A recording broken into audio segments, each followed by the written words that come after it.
आज का हमारा टॉपिक है और जो ध्यान में रहकर सुनना चाहते हैं ये बहुत ऊंचा है। अमावस्या भी है। आप लोग अगर ध्यान में रहकर सुनेंगे तो भी ठीक है। तो आज का हमारा टॉपिक है यशोधरा के बारे में। हम जानेंगे कौन है यशोधरा, कौन थी। बुद्ध भगवान को हम सभी जानते हैं क्योंकि हम आनापाना सती ध्यान करते हैं। उन्हीं ने बताया, पत्री सर ने फिर हमें बताया कि आनापाना सती ध्यान।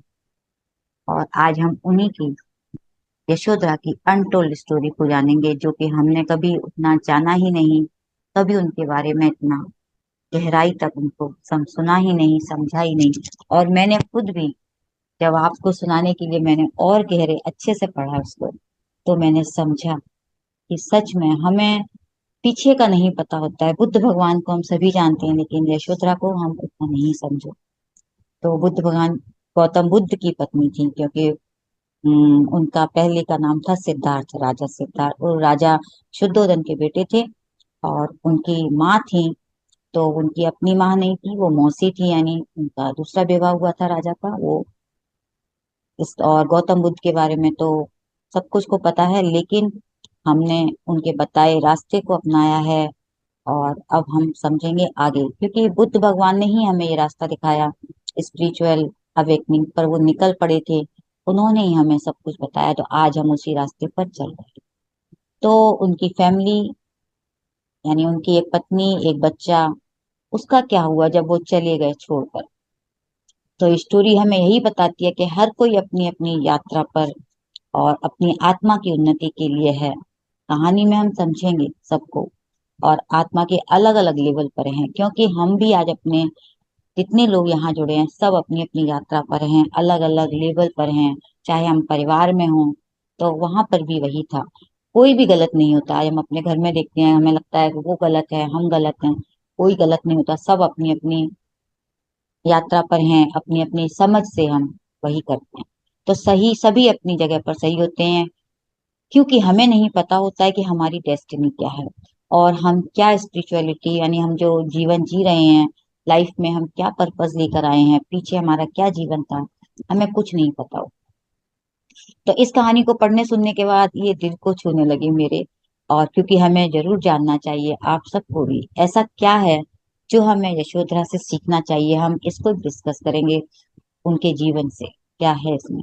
तो हम अब कहानी की ओर चलते हैं। हमेशा की तरह यशोधरा अपने पति सिद्धार्थ के साथ सो रही थी। सिद्धार्थ यशोधरा से पहले उठ जाते थे, और जब भी वो उठते थे थोड़ा सा उन्हें जगाकर उठते थे। उन्होंने उनको बता देते थे कि अब वो जा रहे हैं, और उनकी परमिशन लेके वो जाते थे। यानी अगर वो बिस्तर से उठ रहे हैं तो थोड़ा सा टच करके, यानी उनको बताना कि अब मैं जा रहा हूँ, मैं, परमिशन मिल जाती थी कि ठीक है। तो इस तरह से यशोधरा जब उठी, तो जब उस दिन, जब वो सिद्धार्थ चले गए छोड़कर, वहां सिद्धार्थ नहीं थे, वहां यशोधरा एकदम अकेली और उनका छोटा सा बच्चा उनके पास सोया हुआ था।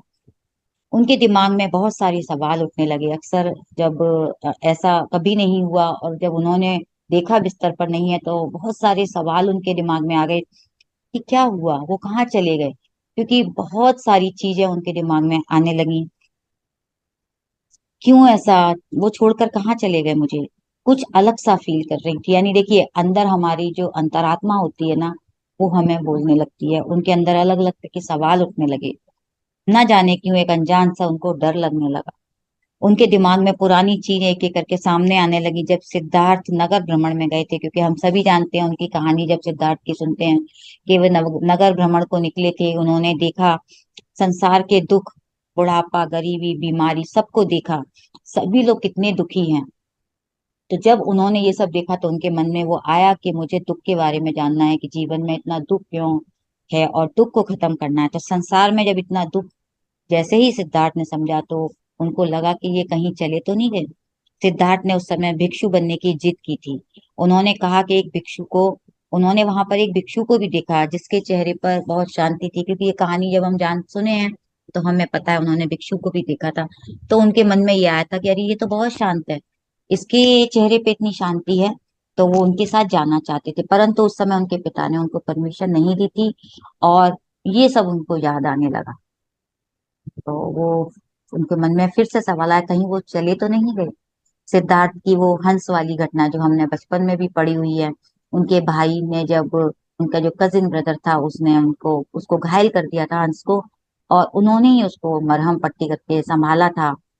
बचपन में उसको जब ये उनको ये पल याद आया कि उनके अंदर इतनी उनकी करुणा थी, तो वो सिद्धार्थ उनको फिर से याद आने लगा। यशोदा को अपनी शादी का, स्वयंवर का वो पल, क्योंकि इनका स्वयंवर हुआ था, वो याद आने लगा। और एक अच्छे दोस्त की तरह साथ साथ दोनों जीवन बिता रहे थे, लाइफ के लेसन सीखते हुए। यानी इन्होंने शुरू से ही अपनी जो जर्नी शुरू की थी स्पिरिचुअलिटी से, यानी स्पिरिचुअल लाइफ थी। ऐसा नहीं था कि जो आम थे, दोनों को बहुत ज्ञान था, दोनों ही समझदार थे और स्पिरिचुअली कनेक्टेड थे, एक दूसरे से लेसन सीखते हुए लाइफ में आगे बढ़ रहे थे। एक साथ लाइब्रेरी में जाना, ग्रंथों को पढ़ना और वेदों को पढ़ना, दोनों साथ साथ करते थे। हम दोनों की ही यात्रा में अध्यात्म जो जानना था वो साथ साथ चल रहा था। तो वो सोच रही है कि सब कुछ तो हम साथ साथ कर रहे थे, साथ साथ आगे बढ़ रहे थे उस राह पर। ये सब उन्हें सब कुछ याद आ रहा था, किंतु एक डर भी था, अचानक से कहीं वो चले तो नहीं गए। ये प्रश्न जब दिमाग में गूंजता है ना, तो वो डर ही था। काफी देर तक, काफी देर के बाद जो चन्ना थे वो कमरे में आते हैं। तो चन्ना सिद्धार्थ के बचपन के दोस्त हैं और सेवक भी थे, और सिद्धार्थ के दिल के बहुत करीब थे। तो चन्ना कभी भी यशोधरा के रूम में बिना पूछे, बिना बुलाए नहीं आते थे, बिना परमिशन लिए। लेकिन उस दिन वो बिना बुलाए ही वहां पर आ गए। उनका दिल ठहरा हुआ सा था, कुछ तो अलग हो रहा है। ये सब कुछ जो रोज होता है उससे कुछ हटके हो रहा था। क्या हुआ है? चन्ना का चेहरा उतरा हुआ, पूरा चेहरा पीला पड़ा हुआ, उनके हाथ कांप रहे थे, और हाथों में उनके गले का हार, तलवार, थोड़े से बाल यशोधरा की ओर आगे उन्होंने कर दिए। तो यशोधरा ने सबसे पहले क्या पूछा? क्या वो मर गया? यशोधरा ने पूछा। वो समझ नहीं पा रही थी कि ये सब हो क्या रहा है। चन्ना ने कहा नहीं। वो उन्होंने उनको आगे बढ़ा दिए, हार, बाल, तलवार जो भी था उन्होंने उनको दे दिया और कहा कि वो चले गए हैं। यशोधरा ने पूछा कहाँ चले गए हैं? उन्हें अपने कानों पर बिल्कुल भी विश्वास नहीं हो रहा था। ऐसा कैसे हो सकता है? हम दोनों एक साथ एक रास्ते पर आगे साथ साथ चल रहे थे, अपने बच्चे को अकेला छोड़कर। इतना गहरा सदमा। चन्ना ने बताया कि आज सुबह सैर पर गए तो घोड़े पर शहर से बहुत दूर निकल गए। वहां एक भिक्षु मिले, उन्होंने सब त्याग दिया और उनके साथ चले गए। पीला कलर का चोगा पहनकर वो उनके साथ निकल जाते हैं। तो मेरे पीछे मत आना, उन्होंने उनको पहले ही कह दिया। अब तुम मेरे पीछे मत आना, मैं एक लंबी यात्रा पर जा रहा हूँ, दुखों का अंत ढूंढने जा रहा हूँ। और चन्ना वापिस चले जाते हैं। तो ये सुनकर यशोधरा समझ गई अब सिद्धार्थ जा चुके हैं, जिसके लिए वे बहुत समय से कोशिश कर रहे थे। अब वो जा चुके हैं हमेशा के लिए, कभी मेरे पास नहीं लौट कर आएंगे, कभी नहीं आएंगे। और वो फर्श पर एकदम शांत होकर लेट गई। ना कोई चीख, ना कोई आंसू, ना कोई रोना धोना, कुछ भी नहीं। एक पल के लिए सब थम गया था। ऐसा झटका, वो खुद को अपमानित महसूस कर रही थी। मास्टर्स, यहाँ पर देखिए, जब उनको सबसे ज्यादा धक्का लगा कि उनका पति, उनका जो बच्चा एक दिन का, उसको छोड़कर वो चले गए बिना बताए। उनको अपने आप में इतना अपमान फील हो रहा था कि त्यागी हुई अपने आप को महसूस कर रही थी कि मुझे छोड़ के चला गया, मुझे बोला भी नहीं। उस समय उनका जो पेन था वो स्वयं ही समझ सकती थी। अचानक उन चीजों को याद कर करके, उस घटना को, उन शब्दों को याद कर कर से वो जोर जोर से चीखी। और जैसे ही वो चीखूं मैं चीखने लगी, महल के सभी लोग, राजा शुद्धोधन, रानी प्रजापति, सभी वहां पर आ गए और उनको संभालने लगे। तो सभी ने सिद्धार्थ का पता चला, सभी को पता चला कि सिद्धार्थ वहां से जा चुके हैं, छोड़कर जा चुके हैं, अब वो कभी वापस नहीं आएंगे। तो राजा रानी सभी लोग बहुत दुखी हुए कि अरे ये सब कैसे हो गया। बस जाहिर नहीं कर पा रहे थे उनका जो दुख था, उन्होंने अपने अंदर समेट लिया। चन्ना भी अपमानित महसूस कर रहा था कि उसका दोस्त ऐसे कैसे छोड़कर जा सकता है। प्रजापति जो उनकी माँ थी सौतेली, जिसने उन्हें पाला पोसा बड़ा किया, अपने बच्चे की तरह परवरिश की, क्योंकि उनका अपना पैदा किया हुआ नहीं था, लेकिन उन्होंने माँ से बढ़कर उनको प्यार दिया था। उनकी माँ के जाने के कैसे जा सकते हैं वो? यानी सभी अपनी अपनी तरह से विचार कर रहे थे कि ऐसा कैसे हो गया, क्यों हुआ। अब उनको संभालना बहुत मुश्किल हो रहा था, लेकिन उन्होंने कहा पहले हमें, अब सबसे पहले यशोधरा को संभालना है। तो उन्होंने यशोधरा को कहा, संभालना था यशोधरा को, और यशोधरा को किसको संभालना था? अपने बच्चे को। तो यशोधरा की जो स्थिति को देखकर प्रजापति सहम गई, बहुत सहम गई थी वो। एक वही थी जिन्होंने यशोधरा को सहारा दिया एक माँ की तरह। अपनी करुणा से उस समय उन्होंने समझाया, क्योंकि एक माँ ही माँ के दिल की मन को समझ सकती है। और उन्होंने उसी तरह से यशोधरा को भी संभाला। अपने दुख, उसके दुख को दूर करने की उन्होंने कोशिश की। हर पल वो समझाती थी कि तुम्हें अपने बेटे के लिए इस दुख को भुलाना होगा, क्योंकि उस छोटे से नन्ही सी जान को अगर वो इस दुख में रहेंगी तो कैसे संभाल पाएंगी। तो उन्होंने कहा, तुमको अब इसको संभालना है, तुम्हारी पूरी जिम्मेदारी है, इस दुख को बुलाकर तुमको आगे बढ़ना है। तुम्हारे ऊपर एक बहुत बच्चे की पूरी जिम्मेदारी है, फिर कैसे संभाल पाओगी इसको? तो यशोधरा सोचती है, क्या ये जिम्मेदारी अकेली मेरी है? और सच में ये बात सोच के देखिए, क्या उनकी अकेले की जिम्मेदारी थी? क्या वो एक दिन का बच्चा छोड़कर चले जाना, क्या उनके लिए धक्का नहीं था? क्या सिद्धार्थ की नहीं थी? उस दुख में वो डूब जाती हैं, बार बार वो उन्हीं प्रश्नों को अपने अंदर बार बार याद करती हैं, उन बातों को याद करती हैं, और वो दुख में डूबती चली जाती हैं। अपमान व त्यागा हुआ फील करना, छोड़ा हुआ महसूस करना, उसी तरह बार बार जो भावनाएं थी उनकी उमड़ घुमड़ कर उनके अंदर जो आ रही थी, इस तरह वो कई महीनों तक, कई सालों तक उसमें डूबी रही। तो राजा और रानी दोनों, प्रजापति और शुद्धोधन को, उन्होंने बहुत कोशिश की कि वो चाहते थे कि सिद्धार्थ का बच्चा जो राहुल है अपनी माँ की देख रेख में बड़ा हो, माँ का प्यार उसे मिले। सभी यशोधरा को ठीक करने में लगे रहे, किंतु उनका जो मन अच्छा होगा तभी तो वो कर दुख से निकल पाएंगे अपने। यशोधरा उस समय डिप्रेशन में थी, यानी इतना गहरा सदमा कि वो संभल नहीं पा रही थी। यही भावनाएं उनको बार बार घेरे रहती कि मैं छोड़ी हुई हूँ, मुझे त्याग दिया है। वो उनको बहुत दुख बैठ गया था। तो इस कहानी के जब मैं पढ़ रही थी, और मैंने मैथिली शरण गुप्त की एक कविता को भी पढ़ा, उन्होंने भी एक पुस्तक लिखी है यशोधरा नाम से। तो उनकी पुस्तक में मैंने इस कविता को भी मैंने सुना। सखी वे मुझसे कहकर जाते, बहुत गहरे हैं इसकी, उनकी करुण वेदना जाहिर की है उन्होंने। सखी वे मुझसे कहकर जाते, सिद्धि हेतु स्वामी गए, ये गौरव की बात। यानी अगर वो सिद्धि प्राप्त करने, ज्ञान को जानने, दुखों को दूर करने अगर स्वामी मेरे गए हैं तो ये बहुत अच्छी बात है। पर चोरी चोरी गए, यही बड़ा व्याघात। यानी चोरी चोरी क्यों चले गए? क्योंकि आज हम एक दिन भी अगर कुछ कोई नहीं बताता है तो हमें कितनी तकलीफ होती है, और वो तो उन्हें पूरी तरह छोड़कर चले गए। कहते चोरी चोरी गए, यही बड़ा व्याघात, मुझे बहुत बड़ा धक्का लगा है। सखी वो मुझसे कहकर जाते, कह तो क्या मुझको भी अपनी पथ बाधा ही पाते। अगर वो मुझसे कह देते तो क्या मैं उनके रास्ते की बाधा बनती? क्या मैं उनको रोकती? उनको ऐसा बार बार ऐसा फील हो रहा था कि मैं तो उनको रोकती भी नहीं, मुझे बोलते तो सही, मुझे बताते तो सही कि वो मुझे छोड़कर जा रही हैं। मुझको उन्होंने बहुत माना, फिर भी क्या पूरा पहचाना? इतने दिन हम लोग साथ साथ यात्रा में साथ साथ चल रहे थे, एक दूसरे को समझ रहे थे, फिर भी उन्होंने मुझे पूरा नहीं पहचाना। मैंने मुख्य उसी को जाना, कहते मैंने तो अपनी तरफ से पूरा उसको मान लिया था। जो भी मन में लाते, जो भी वो कहते थे, मन की हर बात मानती थी। किंतु सखी वे मुझसे कह कर जाती। तो बहुत सुंदर लाइनें हैं, मैंने तो चंद लाइनें ही पढ़ी हैं। और इस जर्नी में हम आगे भी आगे जानेंगे। एक बुक और भी है, द बुद्धास वाइफ, वो राइटर है उसके जेनेट सुरे और सैमुअल शेम। तो आप लोग अगर कभी उनकी बुक पढ़ना चाहें तो ये बुक भी पढ़ सकते हैं। तो इससे हमें यहाँ पर जो हमने थोड़ा सा उनकी कहानी को सुना, इससे हमें क्या लेसन मिलता है? ये यशोधरा जो इतने दुख में डूबी हुई हैं, आज अगर किसी के जीवन में इतना बड़ा दुख आता है, हम आज इस जो पथ पर चल रहे हैं आध्यात्मिकता पर, तो हमें यही सीखा, क्योंकि हम गीता में भी समझते हैं कि अगर ऐसा कुछ होता है तो हमें डिटैचमेंट सीखना चाहिए। इतना लगाव, किसी से इतना लगाव, इतना मोह हम गहरा कर लेते हैं तो हम दुख में चले जाते हैं।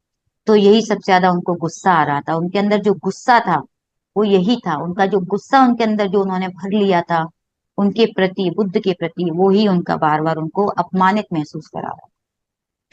तो सब प्रजापति ने बहुत ही सूझबूझ से काम लिया, और फिर उस बात को वो समझ में आता है कि वो कितनी आध्यात्मिकता से थी। यानी जब प्रजापति रानी ने उनको संभाला, तो हमें इस कहानी से समझना चाहिए कि वो कितनी समझदार थी, जो उन्होंने साथ साथ उनको संभाल लिया, और कितनी उन्नत आत्मा थी।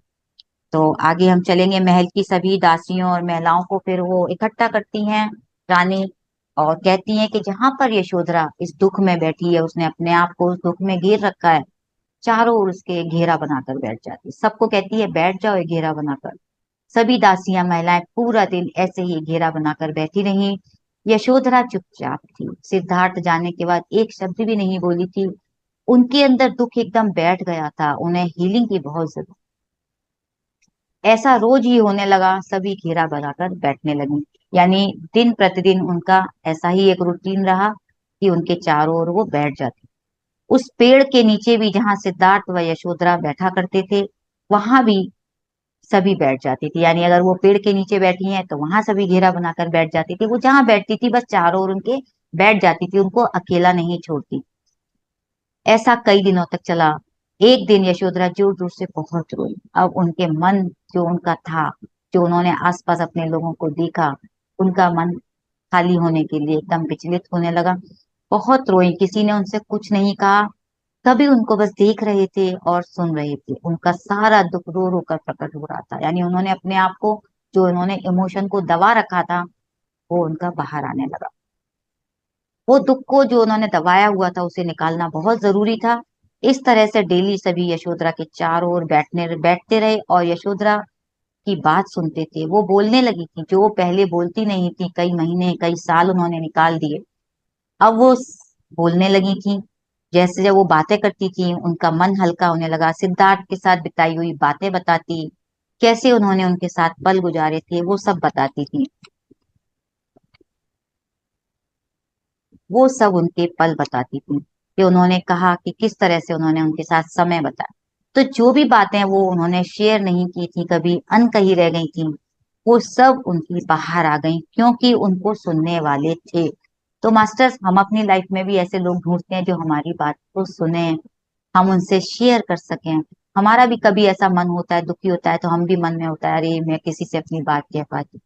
तो इस तरह से वो दुख से बाहर आने लगी। तो ये बहुत ही एक मैसेज है कि हमें अगर कोई साझा करने का मौका मिलता है तो हमें जरूर साझा करना चाहिए। इसीलिए पत्ती सर ने कहा है, सज्जन सांगत्य करें, अपनी बात कहें, अपने अंदर ना रखें।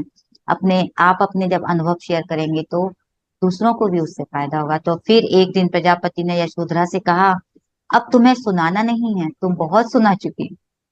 तुम इतने दिनों से सबको सुना रही हो, अब तुमको सुनना है। तुम्हारे दुख सभी ने सुन लिए हैं, बार बार रोज रोज एक ही बात तुम कहती हो। अब तुमने सबको इतना कुछ कहा है, सबको धन्यवाद के काबिल है जिन्होंने तुम्हारी इतनी बातों को सुना इतने दिनों तक। अब तुम्हें तैयार होना है उन सभी को दुख को सुनने की। तो बिल्कुल सही बात है, जब हम अपनी बात कहते हैं तो हमें भी अब फिर सुनने का मौका मिलता है। तो वही उन्होंने भी किया। यशोधरा सरप्राइज, सबके दुख, यानी हमें लगता है हमारे ही दुख सबसे बड़े हैं, मैंने ही जीवन में जो झेला है उससे बड़ा कोई दुख किसी का कैसे हो सकता है, क्या मुझसे ज्यादा दुखी कोई है यहाँ? रानी बोली, क्या लगता है तुम्हें? यशोधरा बोलती है, मुझसे ज्यादा कोई दुखी हो ही नहीं सकता। मेरे मेरे पति मेरे बच्चे के साथ मुझे छोड़कर चले गए, मुझे अपमानित करके, मुझे त्याग कर। इससे ज्यादा अपमान और क्या होगा? ये मैं जीवन भर के लिए अपमानित हो गई, इस अपमान की पूर्ति कभी हो ही नहीं सकती। मुझे इस बात का बहुत गुस्सा है, मेरे अंदर बहुत दुख है। क्या होगा इससे बुरा किसी के साथ? वो अंदर से इतनी दुखी थी कि उन्हें लग रहा था मेरा ही दुख सबसे बड़ा है, मेरा ही गम सबसे बड़ा है। तो प्रजापति बोलती है, एक बार दूसरों के दुख सुनना शुरू करो, तब तुम्हें समझ में आएगा कि हमारा दुख कितना छोटा है। और सही में मास्टर, जब हम किसी की बातें सुनने लगते हैं तो हमें महसूस होता है कि सबके जीवन में दुख है, हर कोई जीवन में कोई ना कोई सबकी कहानी है। तो तब उस समय यशोधरा को समझ आता है कि हाँ, रियलाइज करती है वो कि अब आगे क्या करना है। हमेशा की तरह इसी तरह वो दासियां और महिलाएं घेरा बनाकर बैठ जाती है। फिर अब यशोधरा बोलती नहीं है और अब वो सुनती हैं, एक के बाद एक सभी दुख की बातें वो शेयर कर। वो यहाँ पर उन्होंने शेयर करना अपना बंद करके दूसरों का उन्हें शुरू कर दिया। तो मास्टर, हम सभी के पास इतनी बातें हैं हमारे अंदर दबी। आज भी हम अगर अपना पिटारा खोलेंगे ना तो हमें लगेगा हम ही सबसे ज्यादा दुख में है, हमारे अंदर बहुत कुछ दबा हुआ है। तो फिर डिप्रेशन होने लगता है। नहीं तो हम नहीं कहते हैं तो क्या होता है, हम परेशान होते हैं, हम डिप्रेशन में आ जाते हैं, क्योंकि हमें सुनाने के लिए, अपनी बातें कहने के लिए हमें कोई ऐसा नहीं मिलता ना, हम कोई जिस पे हम भरोसा कर सकते हैं। अरे मैं उससे क्यों कहूँ, वो मुझे उस पर इतना विश्वास नहीं है, भरोसा नहीं है। तो जब तक हमें ऐसा कोई व्यक्ति नहीं मिलता ना, हम अपनी बातें कोई शेयर नहीं। तो जब यशोधरा ने लोगों के दुख सुनने शुरू किए, उन्हें एहसास हुआ कि उनका दुख दूसरों के दुख से बहुत बड़ा नहीं, छोटा है। दूसरों को बहुत दुख है, उनके सबके जीवन में भी बड़ी बड़ी समस्याएं हैं, मेरा तो कुछ भी नहीं, मेरे पास तो सब कुछ है। अब उनको महसूस होने लगा, इस तरह की रियलाइज होने लगा। और इस तरह से इस नई यात्रा की शुरुआत हुई यशोधरा के नए जीवन की। जब उन्होंने अपने दुख को छोटा समझा, दूसरों के दुख को समझा, तो उन्होंने अपने आप को नए जीवन की शुरुआत कर दी। तो एक और हमें यहाँ इस कहानी से क्या शिक्षा मिलती है, कि जब तक हम दूसरों की बातों को नहीं सुनते हैं, शेयर नहीं करते हैं, हम अपने दुख को बहुत ज्यादा समझते हैं। लगता है मेरे साथ ही सबसे ज्यादा बुरा हुआ है, मेरा ही गम सबसे ज्यादा है। इसलिए हमें दूसरों को भी जानना चाहिए। लोगों के दुख को जब हम जानते हैं तभी हमें पता चलता है कि दुनिया में सबसे सुखी इंसान हम ही हैं। और सच में जब हम ऐसा कुछ सुनते हैं किसी की बात, तो लगता है हाँ, मैं इतनी दुखी तो नहीं हूँ जितना वो। तो हम सबसे सुखी महसूस करते हैं, इस तरह से हम उस दुख से बाहर आ जाते हैं। तो वो दुखी होना क्या होता है, फिर हमारा कम हो जाता है। तो आगे कहानी पे चलते हैं। उधर बुद्ध लोगों को दुखों का जो अंत ढूंढने के लिए निकले थे, घर से अपने छोड़कर चले गए थे सिद्धार्थ। इधर यशोधरा भी पैरेलल उसी तरह से उसी पाथ पे चल रही थी, यानी बुद्ध भगवान घर हाँ, से मैं बाहर। आपको अदरवाइज पुराने लिंक्स के भी देख सकते हो। लेकिन अच्छा, कोई भी पुराना लिंक मैं आपको भेज दूंगी, कुछ कह रहे हैं मैम? सेव कर दूंगा। आप कुछ कह रहे हैं क्या? ओके। तो हम आगे बढ़ते हैं। तो इधर बुद्ध सिद्ध राजा सिद्धार्थ अपने उधर दुखों के लिए बाहर निकलते हैं घर से, इधर ये दूसरों को दुखों के कम करने लगते हैं। दोनों ही एक तरह से एक ही पथ पर चल रहे थे, वो घर में रहकर और घर से बाहर। बस फर्क इतना था, वो लोगों के बीच में थी, महल में रहकर कर रही थी, और बुद्ध अपने अंदर झांक कर रहे थे। यानी उन्होंने खुद से खुद की जोड़कर जो यात्रा शुरू की। आज हम जो कर रहे हैं, अपने आप को ढूंढते हैं, अपने अंदर दुखों को ढूंढकर हम खाली हो जाते हैं। तो एक ही एम था दोनों का, यानी अल्टीमेट एम क्या था, ये दूसरों को दुखों को दूर करना, आध्यात्मिकता में हमें आगे बढ़ना। मंजिल एक थी, रास्ते अलग अलग। और इस तरह से यशोधरा, या हम इस तरह का जब दायरा बना लेते हैं अपने जीवन में, तो हम भी परेशानियों में मास्टर्स घिर जाते हैं। तो एक तरह से क्या होता है, फिर हमारी हीलिंग होती है। यानी अगर हम कहते हैं ना, सेशन में भी जब हम अपनी बात शेयर करते हैं तो हमारी भी हीलिंग होती है। हम अपनी बीमारियों को, परेशानियों को, दुखों को अपने खाली कर देते हैं, पेन से बाहर आ जाते हैं। और हमारे अंदर वो ऊर्जा बहने लगती है, डिवाइन एनर्जी, लव एनर्जी। फिर हम दूसरों को प्यार से बात करते हैं तो वो एक एनर्जी हमारे अंदर फ्लो करती है, वही हमको हील करती है। इसी तरह से यशोधरा ने भी वही किया। एक प्योर एनर्जी उनके अंदर बहने लगी थी, दूसरों को भी देती थी वो। इस तरह से एक ही आध्यात्मिकता, जो आध्यात्मिक जो ऊर्जा होती है, एनर्जी होती है, उसको वो महसूस कर रही थी। एक जो कहते हैं एक शांति का एहसास, कि वो दुखों को दूसरे के आपस में दुख, आपस में सब लोग बांट रहे हैं। और ये चारों ओर एक ऐसा माहौल बन गया था आध्यात्मिकता का, यानी स्पिरिचुअल एटमॉस्फेयर उन्होंने आसपास में बना दिया था। अब जब हम आपस में यहाँ भी बैठे हैं, तो ये भी एक स्पिरिचुअलिटी ही में ही तो हम हैं, आगे बढ़ रहे हैं। वो भी अपने दायरे में थी, उन्होंने घेरा बनाकर वो करते थे। तो एक बार ऐसा हुआ कि एक दिन एक दासी थी नायला, उसका बेटा खत्म हो गया, मर गया। और नायला बहुत दुखी थी। अब तो जैसा इनके साथ करते थे, घेरा बनाकर बैठ जाते थे, वैसे ही सभी औरतें जाकर नायला के चारों ओर एक घेरा बनाकर बैठ जाती हैं। और फिर नायला का जो पति था और चन्ना जो उनके साथ से उनका सेवक था, वो भी आकर बैठ जाते, क्योंकि अभी तक जो घेरा बनता था उसमें सिर्फ सिर्फ स्त्रियां रहती थी, महिलाएं रहती थी। लेकिन जब नायला का बेटा खत्म हुआ, तो इसमें पुरुष भी शामिल होने लगे। तो लोग जुड़ते गए, दायरा बड़ा होता गया। और जो प्यार था, जो एनर्जी थी, इस तरह की प्योर एनर्जी जिसे कहते हैं, वो बढ़ने लगी। लोगों में इस चीज का प्यार ज्यादा से ज्यादा बढ़ने लगा। लेकिन राजा शुद्धोधन थे, जो उनके सिद्धार्थ के पिता थे, वो उसमें शामिल नहीं हुए थे, क्योंकि उनके अंदर अभी भी बहुत क्रोध था बेटे के प्रति। किसी को वो जाहिर नहीं कर रहे थे, लेकिन उनके अंदर वो गुस्सा दबा हुआ था। उनको कहा जाता था कि आप भी शामिल हो जाएं, उनको बोलने कहते थे कि थोड़ा सा जुड़े आप अपने आप को वहां पे आए, लेकिन वो किसी तरह से भी वहां नहीं आते थे और वो इनकार कर गए। तो किंतु यशोधरा और प्रजापति चाहती थी कि वो शामिल हो, अपने दुख को, अपने जो उन्होंने दबा रखा है उसको बाहर निकालें, जिससे कि वो जब अपने आप को हल्का महसूस करेंगे, उनकी भी उन्नति होगी, उनकी आत्मा को तसल्ली मिलेगी, शांति मिलेगी और वो भी आगे बढ़ेंगे। नहीं तो क्या होता है, हम जब लो वाइब्रेशन में रहते हैं, इस तरह की जो हम इमोशंस में रहते हैं, तो हमारी एनर्जी बहुत लो हो जाती है। तो एक दिन यशोधरा उनके कमरे में गई और बोली, मैं सिद्धार्थ को कभी माफ नहीं करूंगा। यशोधरा को जब उनके कमरे में जब जाती है तो कहते हैं, मैं सिद्धार्थ को कभी माफ नहीं करूंगा, और वो रोने लगे राजा। तो उनका दुख इस तरह से बाहर निकला, ऊपर से दिखने वाला एक सख्त इंसान जो दिख रहा है कि राजा है, और उसके उसने अपने अंदर इतने दुख छिपा रखे थे, वो शेयर नहीं करते थे कभी। लेकिन उनका रोना बहुत मुश्किल हो जाता है। जो लोग शेयर नहीं करते हैं ना, कहते हैं ना कि हम किसी बात को अपनी कहते नहीं, अपनी बातों को अंदर दबा लेते हैं, तो उनका रोना बहुत मुश्किल होता है। वो अपने अंदर इतने दुख को दबा दबा के, और हमारे अंदर जेंट्स लोग, आदमी लोग क्या करते हैं, वो अपनी बातों को कहते नहीं है। उनको इसीलिए इतनी बीमारियां, हार्ट की प्रॉब्लम्स होती हैं, क्योंकि वो रोते नहीं है। तो जब वो अपनी उनकी लाइफ में इस तरह की, हमारे समाज हमें क्या सिखाता है कि मर्द को रोना नहीं चाहिए, जेंट्स को रोना नहीं चाहिए, लड़के नहीं रोते हैं। इन्हीं सब के कारण जो बिलीफ हमारे बने हुए हैं, अंदर से कठोर हो जाते हैं। इस तरह के लोग बहुत अंदर से कठोर होने लगते हैं, अपने आप को रोक रोक कर। उनकी भावनाएं फिर धीरे धीरे खत्म होंगी। तो पुरुष हो या स्त्री, लड़का हो या लड़की, रोकर अपने पेन को रिलीज करना एक अच्छी हैबिट है। यानी हमको कभी ऐसा नहीं सोचना चाहिए कि मेरे को रोना नहीं है, नहीं, क्यों नहीं रोए, वो भी तो हमारा एक इमोशन है, उसको भी हमें जाहिर करना है, खाली करना है, कोई शर्म की बात नहीं है।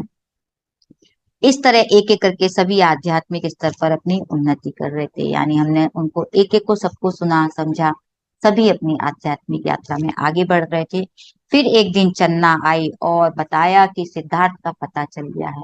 अब यहाँ पर हमें जब उन्होंने जान लिया कि सिद्धार्थ अब अलग अलग जगह घूम घूम कर लोगों के लिए ज्ञान बांट रहे हैं, और सिद्धार्थ को बोध गया में ज्ञान की प्राप्ति हो गई है, बहुत जल्द ही वो इधर भी आएंगे। तो जब उनको पता चलता है, तो कहते हैं महल में भी उनका हम स्वागत करेंगे। और उन्होंने देखा कि सिद्धार्थ को अभी भी वो माफ नहीं कर पाए, तो उन्होंने जो भी हमारे साथ किया है उसका क्या है। यानी देखिए, आज वो इंतजार कर रहे हैं सब उनका, लेकिन अंदर सब गुस्सा थोड़ा है, पूरा नहीं निकला था, उनको माफ नहीं कर पा रहे थे। तो मास्टर्स, हम जब माफ नहीं करते हैं तो क्या होता है, हम खुद की यात्रा को रोक लेते हैं। यानी हम किसी चीज में अटक गए हैं, हमने अपने अंदर गांठें बांध ली हैं। तो हमें यहाँ से फॉरगिवनेस का लेसन मिलता है देखने को, कि सिद्धार्थ ज्ञान प्राप्त करके तो आगे बढ़ रहे थे, जो हुआ था वो तो, उन्होंने तो अपने अंदर कोई दुख नहीं रख रखा था, वो तो पूरी तरह से खाली थे, वो सब कुछ पीछे छोड़ गए थे। लेकिन जो लोग पीछे रह गए थे, जिनसे, जो इनके घर वाले थे, उनके अंदर वो दबा हुआ था, वो दुख आज भी सबके अंदर था, पूरी तरह से खाली नहीं हुआ था। फॉरगिवनेस की जरूरत सिद्धार्थ को नहीं थी, बाकी सभी को थी। अगर हम अपने अंदर से ये रिलीज नहीं करते हैं, माफ नहीं करते हैं, तो हमारी स्पिरिचुअल ग्रोथ रुक जाती है। अगर आगे नहीं बढ़ पाते हैं हम, और हमको आगे बढ़ना है, तो क्या करना है, हमें माफ करना है, फॉरगिव कर देना है, क्योंकि हमको अपनी ग्रोथ करने के लिए माफ करना बहुत जरूरी है।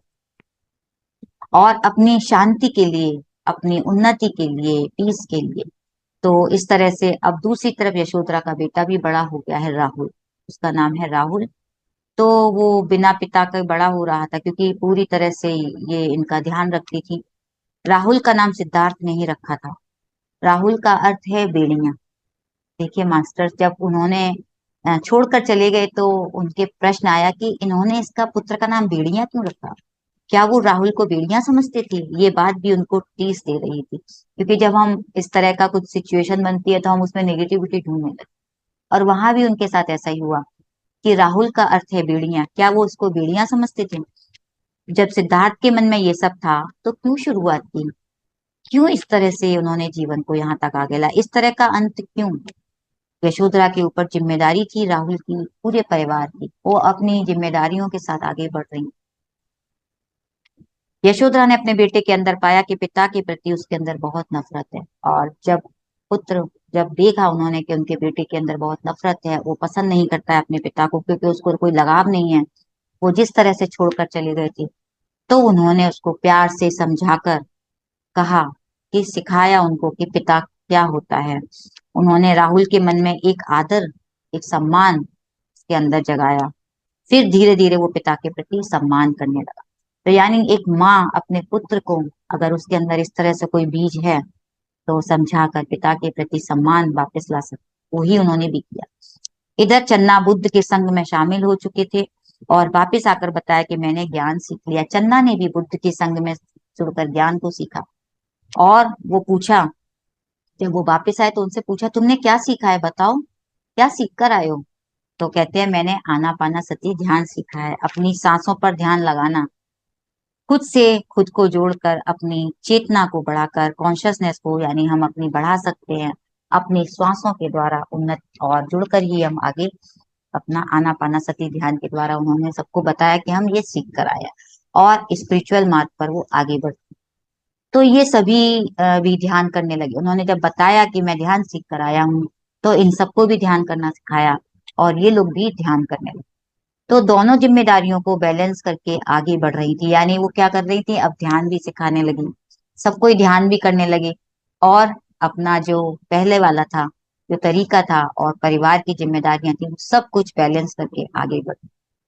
लेकिन राजा सुद्धोधन क्या चाहते थे, राहुल एक योद्धा बने, क्योंकि राजा है ना, वो तो अपने पुत्र को यही चाहेगा कि राज्य कौन संभालेगा, उनके ऊपर जिम्मेदारियां हैं, अब वो तो बूढ़े हो चले थे, बाहर पढ़ने भेजने देना चाहते थे। किंतु यशोधरा अपने डिसीजन लेना और विरोध करना, यानी जो एक लीडरशिप क्वालिटी थी, वो सीख गई थी, क्योंकि जो उसने सिचुएशंस ऐनी आई थी, ऐसी थी, अपने बच्चे को भी उसने देखा कि उसके अंदर भी वही कुछ जाग रहा है, स्पिरिचुअलिटी की ओर वो आगे बढ़ रहा है। तो उन्होंने कहा कि वो राहुल खुद अपना डिसीजन लेगा, उसे किस राह पर जाना है। खुद वो चाहती थी कि राहुल स्पिरिचुअलिटी में आगे जाए, लेकिन वो नहीं चाहती थी कि उनका डिसीजन चले। राहुल जो चाहता है वही हो, किस राह पर जाना है ये राहुल को समझना है। तो इस तरह से वो अपनी मर्जी से करने के लिए उसको कहती हैं, और बहुत प्रयासों के बाद वो उसको नहीं भेजने देती है, क्योंकि राजा चाहता था वो योद्धा बने, तो उसको फिर वो नहीं भेज सकते। तो कुछ समय के बाद पता चलता है कि बुद्ध इधर से गुजरेंगे, यानी अब वो समय आ गया था कि बुद्ध वहां से आने वाले हैं और हम सबसे मिलने आएंगे। तो ये लोग बहुत खुश थे। बुद्ध पीले वस्त्र में और 4 भिक्षुओं के साथ पात्र लेकर महल में आए। वो एक समय आ गया जब वो महल में आते हैं, उनके हाथ में कटोरा और 4 भिक्षु थे पीले वस्त्र में। तो राजा शुद्धोधन और प्रजापति रानी सभा में गद्दी पर बैठे हुए थे, राजा सिद्धार्थ को देख रहे थे। जब उन्होंने उनके महल में प्रवेश किया तो वो देख रहे थे, लेकिन वो क्या देख रहे थे, उनको देखते रहे, वो उनकी आंखों में देख रहे थे। उनकी आंखों में वो क्या देख रहे थे, अपने बेटे को तलाश कर रहे। पिता, माता पिता अपने बेटे को ढूंढ रहे थे कि मेरा बेटा कहाँ है। ये तो भिक्षु की नजर आ रहा था। राजा सिद्धार्थ उनको देखते रहे, लेकिन उनको कहीं भी अपना बेटा नजर नहीं आ रहा था।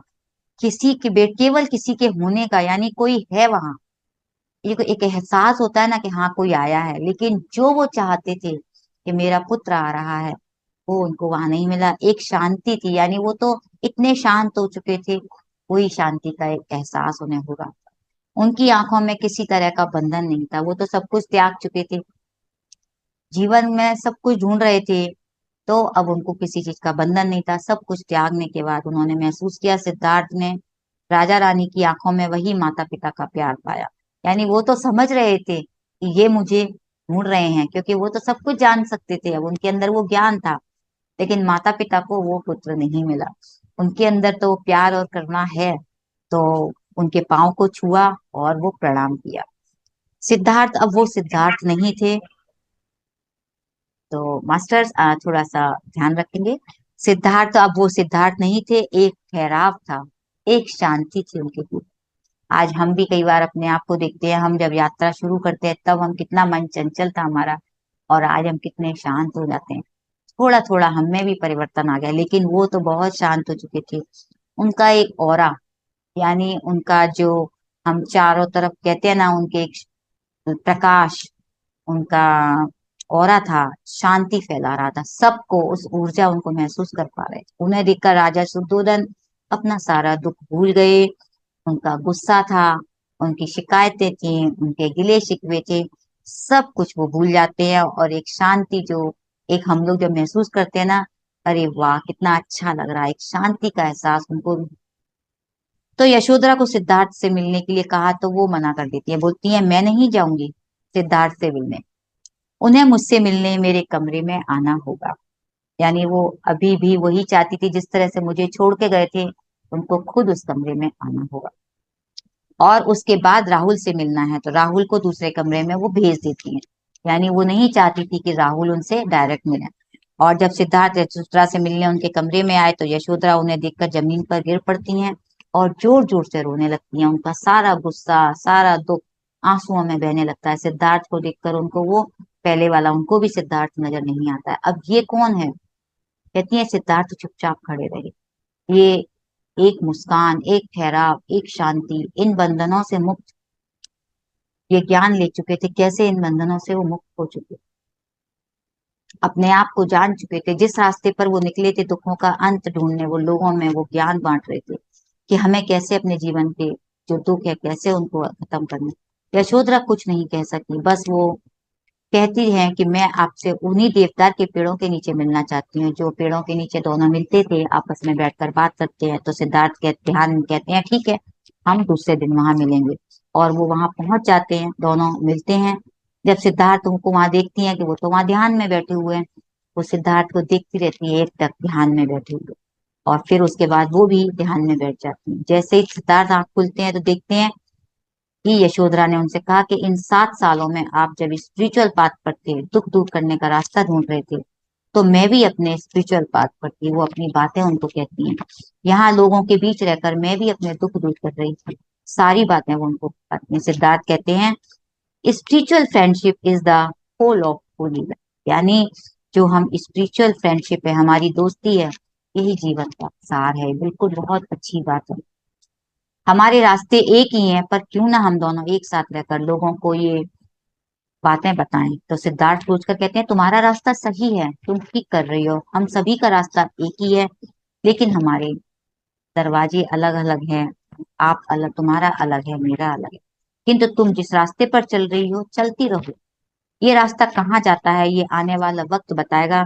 ऐसा कहकर दोनों ध्यान में बैठ जाते हैं। कुछ समय के बाद जब वो आंखें खोलते हैं तो सिद्धार्थ वहां नहीं थे, वो वहां से चले जाते हैं। तो अब यहाँ पर वो अपनी बात तो कह देती हैं, किंतु वो उनको छोड़कर फिर चली जाती है। लेकिन उनको कह देते हैं ठीक है, हम साथ साथ अपनी यात्रा आगे पूरी करेंगे।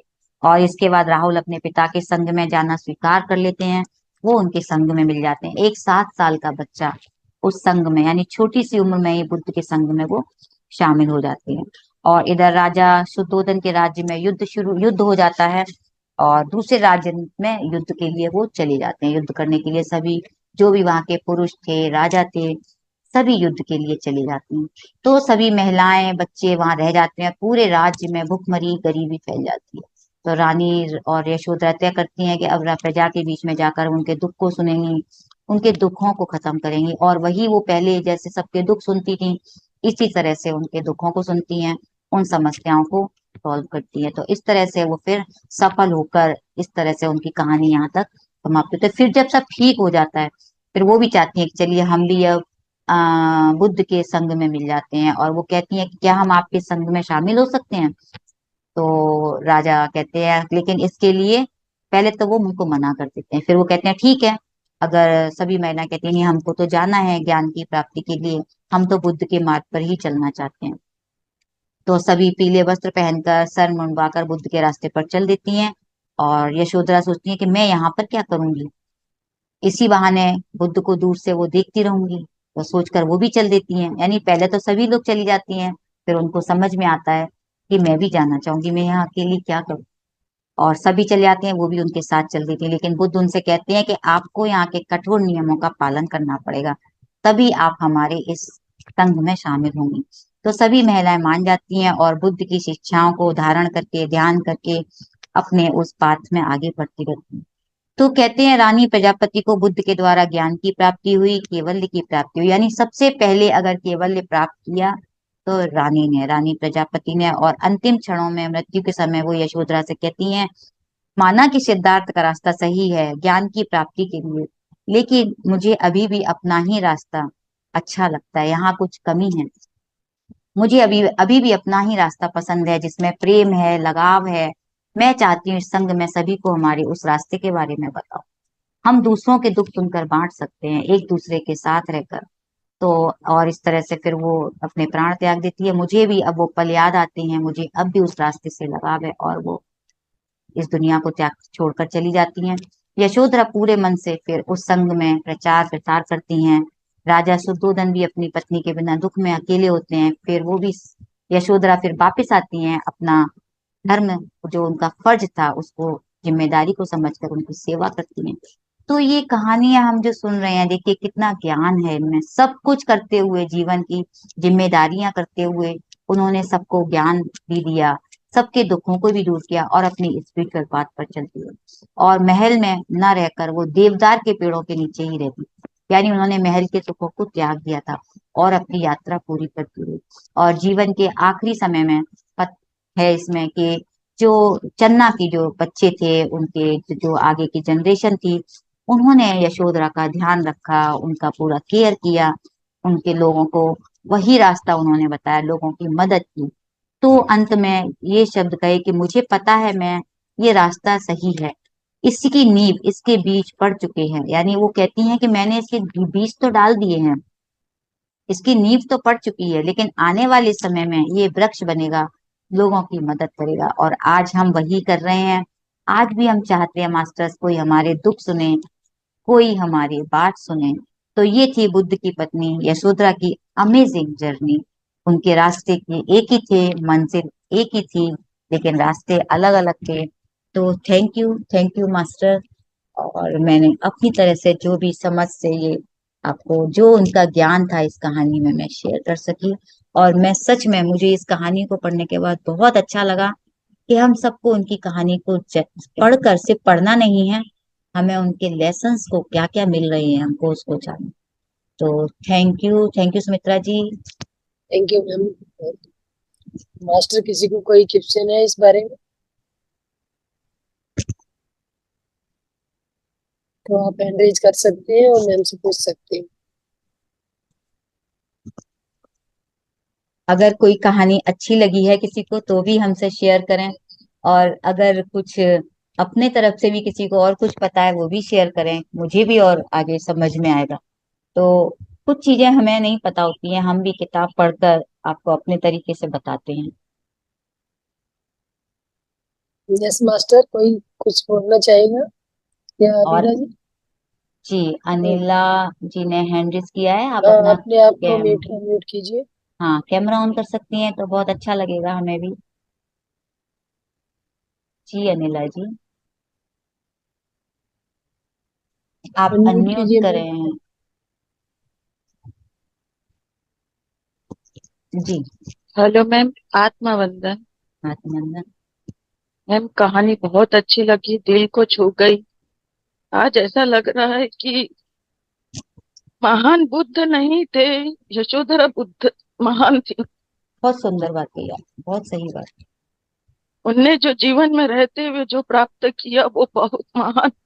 बुद्ध तो अपना घर छोड़कर चले गए, पर वो संसार में रहते हुए भी बहुत अच्छा काम कर। आज बहुत अच्छा लग रहा है मैम। सही कह रही यस हैं आप, मैम। क्योंकि घर छोड़कर चले गए थे, ठीक है वो भी उनकी यात्रा थी, उन्होंने, आज हमने उसको पाया, लेकिन उन्होंने भी वही किया, लोगों के दुखों को भी दूर किया, घर परिवार की चिंता भी की, परिवार को संभाला, ससुर को संभाला, सास ने उनका साथ दिया, लोगों की भी दुख दूर किए। तो वो बहुत महान है, यही कहते हैं अनटोल्ड स्टोरी, जी जिसको जी हम उस मैम। पक्ष को नहीं देखते हैं। बहुत सुनते मैम सुंदर। सुनते अभी यही लगा कि एक बहुत अनटोल्ड स्टोरी रही। बहुत सुंदर। यस मैम, एक वो कहते हैं ना, एक सफल पुरुष के पीछे एक औरत का हाथ होता है। हाथ जी। होता है। वे जी। उसी तरह यशोधरा भी वही थी कि उनकी जो पॉपुलैरिटी और जो इतना जो उन्होंने किया उसके पीछे भी यशोधरा का त्याग, वो दोनों ही था, प्रेम और त्याग दोनों ही थे।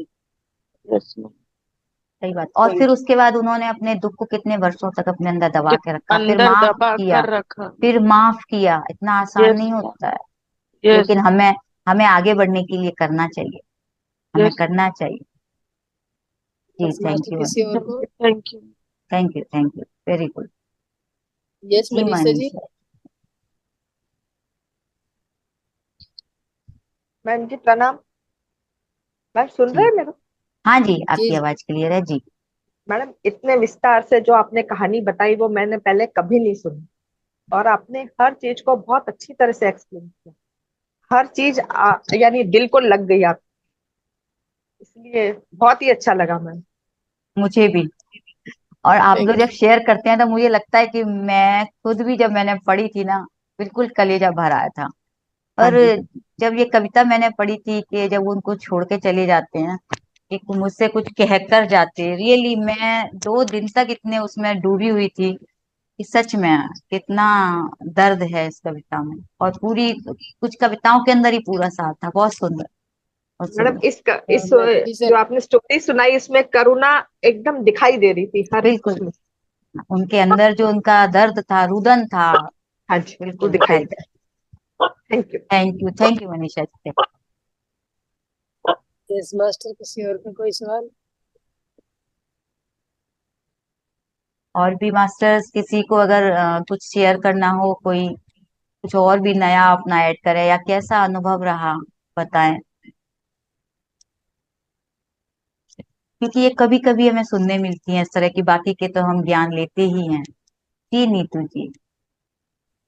ये कहानी बहुत अच्छी थी, बहुत बहुत ही खूबसूरत थी, बट इसमें सीखने का भी था मैम। तो जब अपन भी कभी कभी ऐसा होता है कि ऐसी एक परिस्थिति आती है कि अपन खुद को स्टक कर लेते हैं। अब जैसे आप बता रहे थे कि इस कहानी में उन्होंने अपने इमोशंस को दबा लिया था, उसी तरह मैं देखती हूँ कि अपने जीवन में भी ऐसा होता है, कभी कभी अपन एकदम रुक जाते हैं और एकदम ब्लॉक हो जाता है सब कुछ। तो उसको कैसे डील करे धीरे धीरे, वो जो इतने सुंदर वो कहानी था ना कि सब कोई बैठ जाते थे उनके चारों तरफ, तो उनको जो स्ट्रेंथ मिली होगी, आई थिंक मैं फील कर पा रही हूँ कि मतलब कि अगर अपने ये पास ये भी, इस अगर अपन कहानी जब में। तकलीफ में हो और अगर हाँ, इस तरह कोई बैठा रहे धीरे धीरे सपोर्ट दे, तो ग्रेजुअली शायद अपन वहां से निकल के आ सकते हैं। तो बहुत कुछ सीखने वाली चीजें थी इसमें, बहुत तो बहुत आप कुछ आप था। पूछ रहे हैं कैसे होगा, यही तो हो रहा है यहाँ पे। आप अपने दुख को शेयर करें, आपको जवाब मिलेंगे, क्योंकि इस कहानी में जवाब है। राइट राइट सब मैम, कुछ बहुत बता दिया सुंदर उन्होंने, जवाब है सब उसमें। कुछ जवाब है। फॉरगिवनेस बहुत बताया बहुत खूबसूरत, उन्होंने हाँ अपने राइट। बच्चे के लिए। कैसे इतना, जो उनकी सास थी, जो मतलब रानी थी, उन्होंने उनको समझाया कि तुमको अपने बच्चे को पालना है, इतना अटैचमेंट अच्छा नहीं है जीवन में, मोह, इतना जो मोह कर रखी हो, इतने दुखों में नीचे चली गई हो। तो हमें यही तो समझना है कि हम राइट इतना मैम, अटैच क्यों होते। सीखने। गीता का ज्ञान भी तो यही है। बट लेकिन मैम हमको बहुत समय, अटैचमेंट तो बहुत हो जाता है, अटैचमेंट ऐसा तो होगा, तो हाँ लेकिन हो हमें जाता फॉरगिव है। फॉरगिव तो कर सकते हैं हम। राइट राइट, वो तो सबसे सीखना। पहले हमें फॉरगिवनेस ही सीखना है। नहीं बट मैम मेरे को जो इसमें सीखने को मिला कि मतलब अगर सोशल सपोर्ट रहता है या फिर घर का, फैमिली का, तो अपन बहुत, मतलब जिस तरह से इसमें दिखाया कि उस तरह से अपन बहुत सुंदर से बाहर आ सकते हैं। ये भी एक घर है। मतलब अपनी आज हम आपके कोशिश। हाँ आज राइट हम राइट एक घर है, राइट। तो पत्ती हाँ सर ने एक इसीलिए घर, तो राइट। कहा है कि अब आप जूम पे अपने घर बनाइए, लोगों को जी अपना जी जी। सज्जन सांगत्य कीजिए। वो यही है। वो घेरा इसीलिए बोला बनाकर जाता करते है। थे, हम भी यहाँ घेरा बनाकर वही ही वही बैठे वही हुए हैं। चीज है, राइट मैम। बहुत कुछ सीखने को भी मिल रहा है, और अपने आप को एक्सप्रेस करने का भी मंच है अपने पास यहाँ पे। और आज तो वो आपने जो वही बात चीज है। कही है, अगर आप आज अपने अंदर कुछ है, तो आप अगली बार हो सकता है आप एक्सप्रेस कर पाएंगी। ये मैं आज आपको कह रही जी हाँ। हूँ। तो वो समय जल्दी आएगा। तो आप अपने आप को महसूस करेंगी, खाली हो जाएंगी, हल्की हो जाएंगी, और आपकी स्पिरिचुअल ग्रोथ होने लगी। तो thank you Neetu ji, thank thank you. You.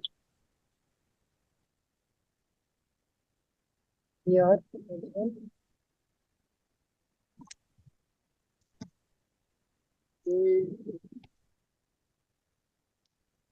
और डॉक्टर यहाँ का। इसमें एक एक और भी बहुत सुंदर था, जब उन्होंने कहा था कि राजा रोते नहीं थे, वो पत्थर के थे, कठोर हो गए थे। तो हमारे समाज में जो बोला जाता है कि आदमी लोग रोते नहीं है, जो हमको सोसाइटी में सिखाया जाता है, और हमारा जो बिलीफ बन चुका है, वो बहुत सुंदर।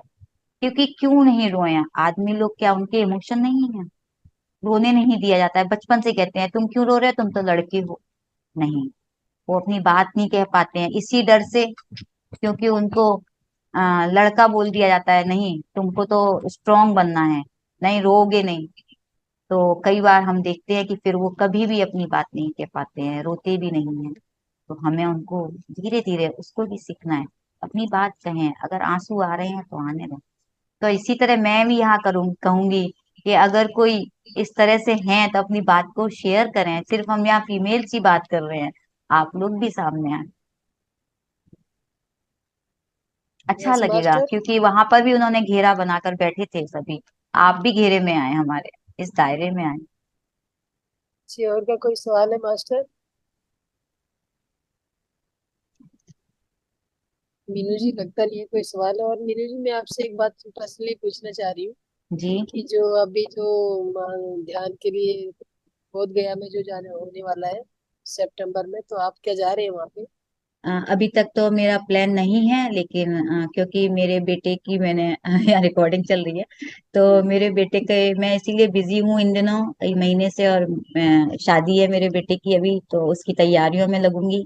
पहले मैंने सोचा था मैं जाऊंगी, लेकिन अब मैं नहीं कर पाऊंगी, कोई भी मुझे बहुत सारे काम करने हैं। चलो, सॉरी मैम। तो नहीं नहीं, सॉरी नहीं, क्योंकि स्वाति जी ने पर्सनली, क्योंकि हम पीएमसी राजस्थान से हैं, हम टीम में हैं, और सब हम लोग एक ही सब हैं, मास्टर सब सेम टीम में काम करते हैं, तो उनको पर्सनली हम लोगों को इनवाइट किया हुआ है। लेकिन मैं अभी तो कह नहीं सकती, कि अगर अचानक से कोई प्रोग्राम बन गया तो वो उसी समय पता चलेगा। Thank master, you. धन्यवाद सभी को। फिर कोई क्वेश्चन नहीं है तो मैम आज अपनी वाणी को यही विराम दिया जाता है। कल से हम अपने बिल्कुल लोग के लिए बिल्कुल, फिर धन्यवाद, मिलेंगे। बिल्कुल धन्यवाद सभी को, बहुत मास्टर, कल फिर 7 सुंदर बजे मुझे मिलेंगे। टॉपिक दिया, मैं आपके लिए उसको बहुत धन्यवाद कहूंगी। ये बहुत सुंदर टॉपिक मिला आज। थैंक या you. Ma'am. Thank you master. Thank you, love you.